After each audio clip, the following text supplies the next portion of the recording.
A woman told me that the ocean claimed me when I was a child, and now I'm starting to think that she was correct. This story is coming to us from someone who said that we can call her Selena. Selena says that she has lived by the water her entire life, from birth until present day. She said the water feels as essential to her as oxygen.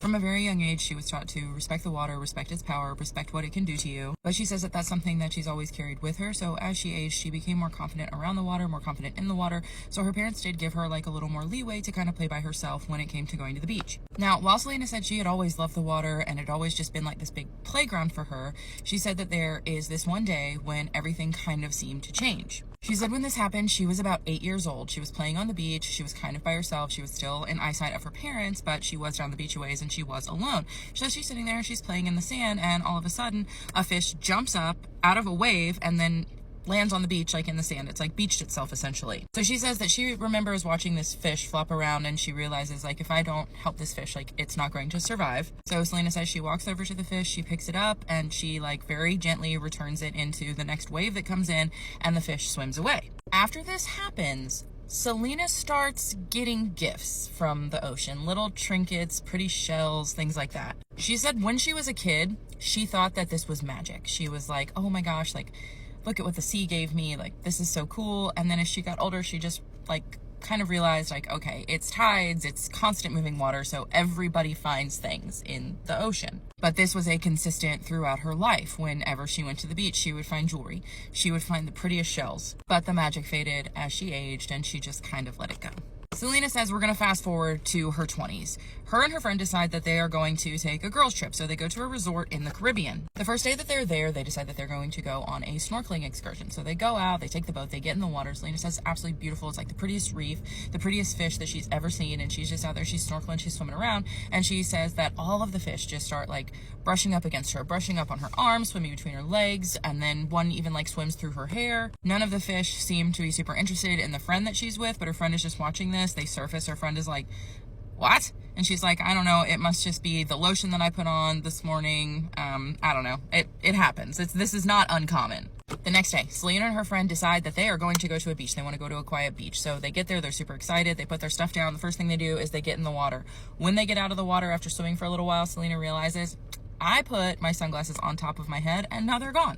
Selena has super sensitive eyes, so this is going to be a miserable day for her, but she's just going to power through it. Her friend is happy they found this beautiful spot. But about an hour passes, and Selena is frustrated at this point, and she says she stands up and she looks at her friend, and she says she'll give them back.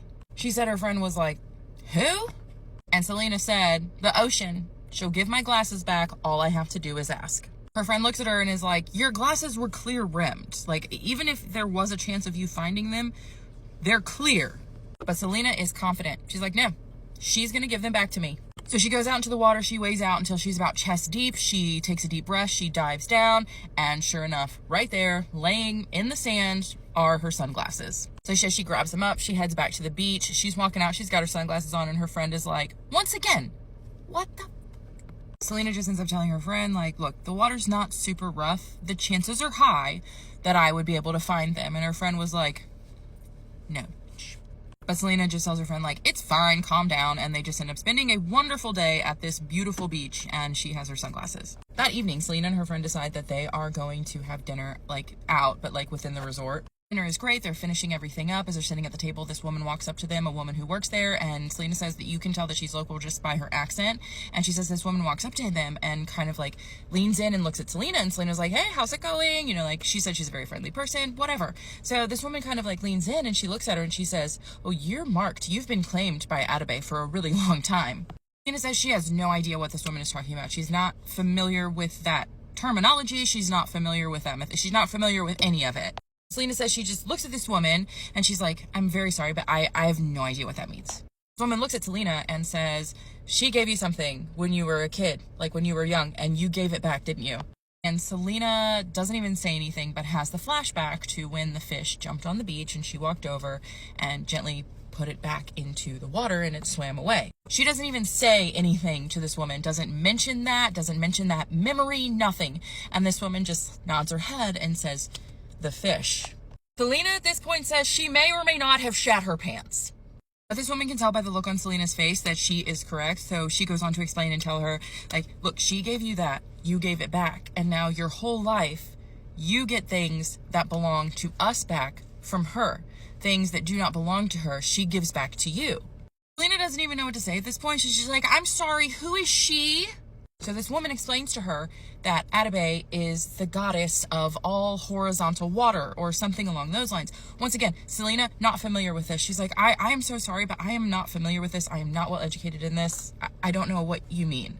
The woman looks at Selena and she's like, that's perfectly fine. Like, you don't have to understand what I'm telling you. I am telling you what I see when I look at you, and you can take this as advice. You can take this as a warning. You can take this as whatever you want. But you are marked and you were claimed by her when you were a child. You do not need to talk to her when you are angry, because her vengeance knows no bounds when it comes to the people that she chooses, that she shows favor to. And the thing that I want you to remember is that for you, since you have been marked and you have been claimed, the water for you is as essential as breathing. And Selena said that is the way that she has felt about the water for a very long time. At this point, according to Selena, this woman's eyes are like darting around, like looking around the room, like trying to see if there's anybody listening. So Selena's just like, thank you for that information. Much appreciated. I'll look into that. The woman looks at Selena and says, I'm going to give you one last piece of advice. When it comes to being chosen by Atabey, when you're marked, when she gives you something and then you give it back, and then she gives you things that belong to us that she has kept forever or whatever, the one thing that I'm going to tell you is that it's good while it's good, and she's going to be good to you. But when she decides that you're the thing that she wants to keep forever instead of letting you go, there's nothing that you can do about it. The woman says no more, walks away, just like shuffles off as fast as she can. Selena says she looks at her friend and she just says, what the fuck?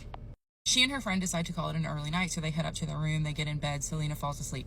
That night she says that she has a dream, and in this dream she is standing on the beach, like kind of at the edge of the water. The water is coming up, but it's not quite reaching her feet, and she says she looks out over the water, and she says that about waist deep there is a woman standing in the water. She can't really see any features on this woman. She can tell that it's definitely a woman, and she says that this woman is standing in the water and like beckoning her to come towards her. But Selena feels like no ominous or bad feelings about this, so she starts to take a step. The woman puts her hands up and she's like, wait. So Selena, stops walking, and then she wakes up. Woke up. She thought that was weird, but she just kind of chalks it up to her mind trying to like reconcile everything, that conversation that she had with a woman who was probably just like maybe paid to like, pique people's interest. I don't know. The rest of the trip is completely uneventful. Selena goes back home where she still lives near the water. It's just not in the Caribbean. And she goes back home. Time goes on. Everything is fine. She stays near the water. And she said that as her life has gone on, she has gotten job offers that are away from the coast. She has even gone as far to like signing leases on apartments, but things will always go wrong. The job will fall through.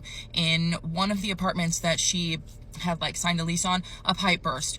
Lease gone, over. She's not moving. It was like 3 hours away from the coast. She says that she keeps having this reoccurring dream of the woman standing in the ocean about waist deep in water, like beckoning her to come. And she says that in the dream, every time she has it, she gets a little bit closer before this woman puts her hands up and makes her stop. Now, she hadn't had that dream until she talked to that woman in the Caribbean who told her about Atabey. She did say from that conversation, whenever she goes to the beach or whenever she's around the water, she never has deep conversations. She never talks about who she's mad at or what she's angry about. Because the one thing that this woman said to her, that Atabey's fury knows no bounds, that's like one thing that really scared her. And she was like, you know what, of all this, like that's what I'm going to take away from it. Like I am going to listen. Selena says she knows she's never going to be able to move away from the water. It's just, it won't allow it. And she really doesn't want to. But she says that the thing that the woman said about like when it decides, like when she decides that she wants to keep you and not give you back, there's nothing that you can do about it. So Selena says that she is convinced that as her life goes on, like when she finally ultimately does leave this world, that will be happy. I don't know much about Atabey. I honestly hadn't even heard of this goddess until this story came in, so I did do like a little reading up on it, and from what I can read, she does just sound like a very like motherly type figure, like very loving, very nurturing, and she is like, I think it's either like said to be the goddess of like all water, like oceans, rivers, even rain, and then sometimes like just the goddess of like horizontal water, so not rain or waterfalls. But I don't know, let me know what you think about that. Have a good day, and I will see you tomorrow.